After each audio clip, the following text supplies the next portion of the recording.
Brexit Secretary David Davis has been accused of holding Parliament in contempt after he refused to hand over unedited assessments of the impact of Brexit on 58 economic sectors.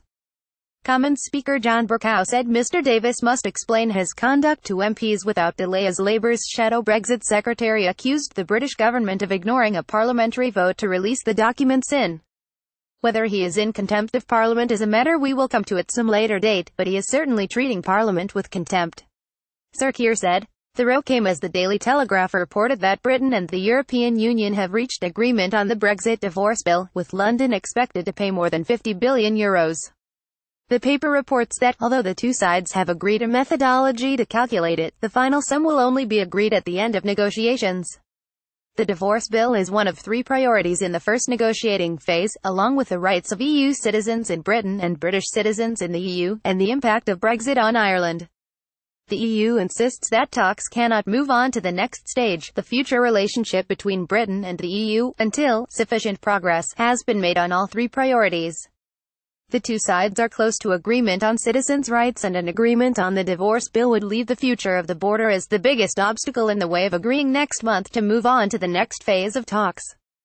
British, Irish and EU officials are working intensively on finding agreement on a form of words that will satisfy the EU's, and Ireland's, demand that Britain should give a meaningful commitment to avoiding a hard border after Brexit.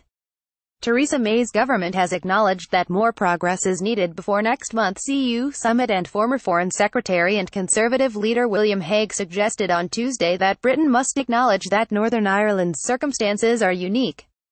Writing in the Telegraph, Lord Hague said it should be possible to find a form of words that constitutes a written guarantee of Britain's commitment to find specific and detailed solutions to the issues raised by Brexit for the North.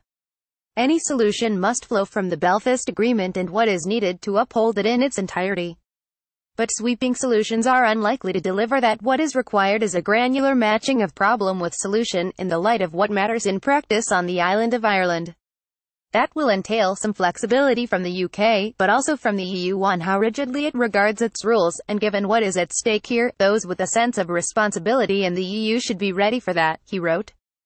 Two Brexit ministers will appear before the Northern Ireland Affairs Committee on Wednesday to answer questions about the future of the border after Brexit.